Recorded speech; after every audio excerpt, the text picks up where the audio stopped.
momen ingin berdiskusi sama sutradaranya. Saya yang justru bersyukur bahwa saya punya sutradara yang open untuk bisa berdiskusi gitu. Jadi sebenarnya nggak ada effort yang kesannya gimana gitu. Of course saya appreciate lah kalau itu menjadi pandangannya, tapi saya rasa yang saya lakukan sebenarnya hal yang biasa dilakukan oleh banyak aktor lainnya juga. Tapi ada momen gak mungkin kayak Bang Joko bilang kayak, udah Reza nggak apa-apa, ini tugas gue, lu nggak usah itu, ada nggak momen kayak gitu? Oh enggak sama sekali, karena memang menurut saya itu justru tugas saya untuk bisa mempresentasikan kira-kira dalam sudut pandang saya karakter Adil ini akan saya bawakan dengan cara seperti apa ya, berdasarkan briefnya Bang Joko tentunya.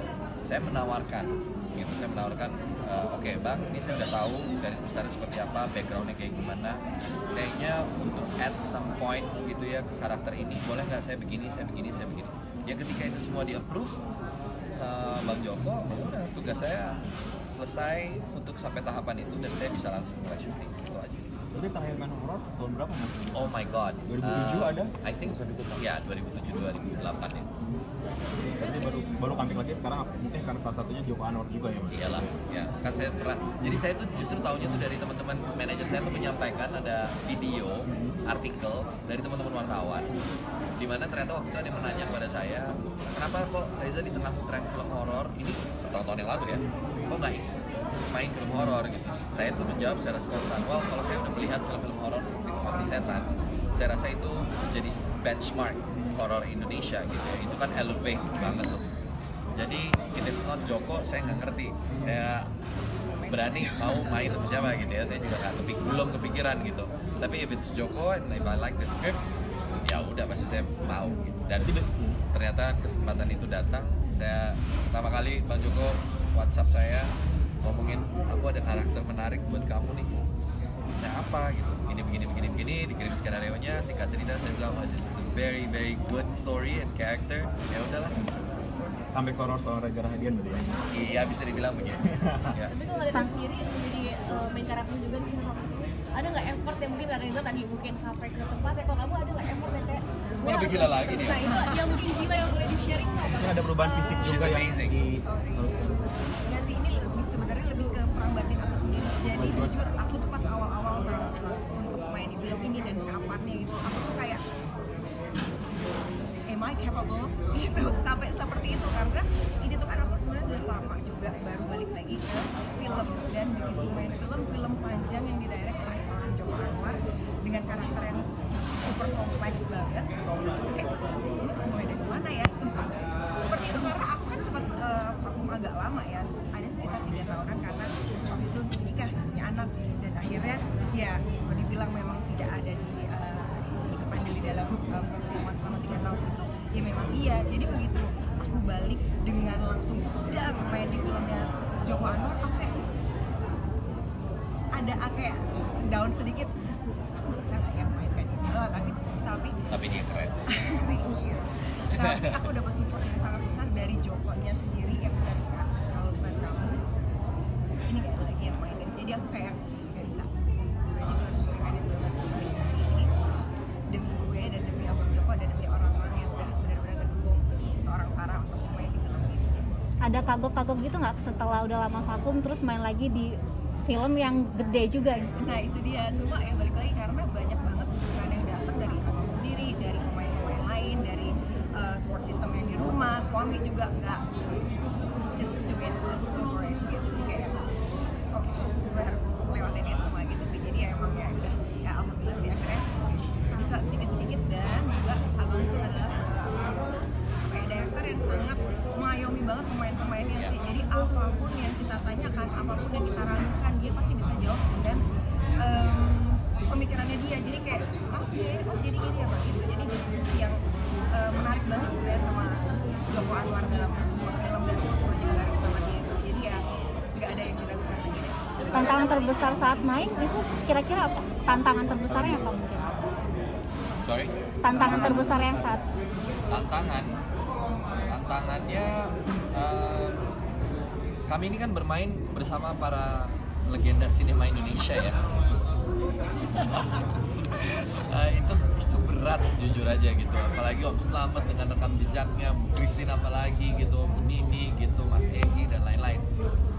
Saya rasa hadapan dengan mereka juga itu aja udah satu membantu sendiri gitu. Kemudian situasi emosi karakter yang kami berdua mainkan ini juga kompleksitasnya tuh luar biasa gitu, naik turunnya itu juga menjadi tantangan tersendiri gitu. Kalau soal lokasi dan lain-lain, saya rasa nggak ada yang tiba-tiba memberatkan kami gitu. Saking propernya produksinya gitu, sebenarnya secara sistem, secara set lokasi itu nggak ada yang membuat kita jadi kesulitan berakting di set gitu, nggak ada sama sekali. Semuanya proper, well managed, jam kerja kami juga jelas Wah, gitu. Dan kita seperti Sehat benar-benar banget syutingnya. dimanusiakan Iya. banget di dalam produk Iya. ini gitu.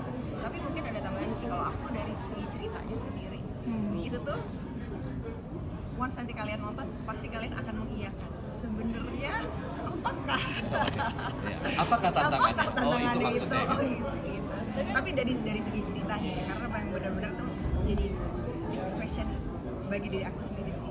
Tapi akhirnya ada perubahan fisik atau perubahan suara atau gaya jalan atau yang akhirnya kayak ini berubah banget sama diri gue, itu ada nggak mungkin dari kamu? Well, ya harus dilihat filmnya itu ya. Gak boleh ada spill dikit. Ya looknya aja kan udah kelihatan di teaser ya, berbeda Iya. gitu ya. Wah, iya, benar. Ya saya rasa hampir tiap-tiap karakter mengalami transformasinya masing-masing, baik Farah, Bu Christine, Om Slamet, dan cast-cast yang lain gitu. Jadi mungkin teman-teman media nanti akan bisa menilai juga gitu, melihat oh iya ya, si A, si B, si C ini transformasinya kelihatan banget, tiba-tiba looknya jadi begini, jadi begitu gitu. Dan kalau bisa sih jangan sampai melihat seorang Reza atau seorang Farah di dalam karakter itu ya, itu memang seorang Sita dan seorang Adil yang ada di dalam film itu. Tapi ada penurunan berat badan yang harus Nggak diminta harus, tapi ya kami mencocokkan aja sama kebutuhan karakternya. Kayaknya kalau terlalu fit amat juga kayaknya nggak pas gitu ya. ya kan kalau di teaser ada lereng susu sedikit Iya. kan. Nah itu berarti memang sebegitunya banget untuk kalian berdua sebagai seorang aktor. Yang terbaik kami bisa lakukan. Terus saya boleh tahu dong bagaimana kalian memaknai dengan apa judulnya Siksa Kubur ini dan juga mungkin cerita dan si produksi Siksa Kubur ini sendiri, tanggapan personal kalian. A movie with a good value kalau menurut saya. Ini adalah sebuah film dengan value yang amat sangat tinggi, sangat amat bermakna buat saya pribadi. Saya rasa saya nggak bisa preachy juga gitu ya tentang unsur religiusitas yang ada di film ini gitu. Bahwa ini adalah sebuah film horor, religi. Semua orang yang menonton nantinya akan punya kesan yang berbeda-beda pastinya, akan punya pemaknaan yang berbeda-beda terhadap hidupnya masing-masing, begitu pun dengan kami berdua. Tapi secara spesifik kalau saya rasa saya nggak bisa dan itu ruang privat saya gitu ya, yang tidak ingin saya bahas ketika saya membahas mengenai nilai-nilai religius yang saya dapat dari film ini, apa dampaknya gitu. Kayaknya saya juga berat untuk share itu terlalu panjang. Mungkin nanti kalian bisa nonton langsung dan bisa merasakannya sendiri dan bisa mengartikannya buat diri sendiri sih. Tapi high value jawaban saya. Tapi takut dong, Siksa Kubur gak takut apa? Oh, pertanyaannya takut atau tidak dengan siksa kubur? Ya, Saya rasa tadi everybody would be so terrified gitu. Semua orang pasti akan punya concern dengan yang percaya. Reza, tadi kan kalau di teaser itu khusus gitu agak mungkin agak lebih kurus. Apakah kamu menurunkan berat badan mungkin beberapa film? Saya nggak ngitung secara spesifik, tapi ya kayaknya memang pada saat syuting itu berat saya tidak seperti sekarang. Gitu. Apa pola makan dikurangi atau gimana effortnya? Nggak juga ada niatan mengurangi makan sih waktu itu, tapi emang pas aja. Pas makannya pas lagi sedikit porsinya, nggak disengajain gitu, cuma emang pas. Kayaknya badannya emang harus agak lebih ringkih sedikit lah terlihatnya gitu, nggak terlalu buff lah. Berarti kemarin tahun lalu syutingnya, apakah sekarang sudah fit lagi untuk? Udah. Saya udah gain 4 kilo. Oh banyak. Farah, Terima kasih ya. dukungan Satu lagi terakhir Farah. Dukungan keluarga seperti apa sih? Kan juga kalau tadi dengar cerita dari Joko Anwar kan lokasi ada gua, ada segala macam, kayak susah juga ya gitu. Dari dukungan dari keluarga, suami. Ini tuh emang pertama kali tadi yang saya bilang, film panjang butuh waktu yang lebih panjang lagi untuk tidak di rumah. Berarti kalau dukungan suami tadi dia udah besar soalnya gue juga nih bantuin nih, karena emang kebetulan waktu pas aku pergi ya yang jaga di rumah dia. Terus kan memang sempat ada di luar kota juga, jadi ya udah mau nggak mau ya suami memang yang ngurus semua di rumah dan ya aku support banget. Jadi tapi menurut aku ya itu memang kerjasama antara keluarga aja ya, antara suami dan istri. Saya saling mendukung satu sama lain.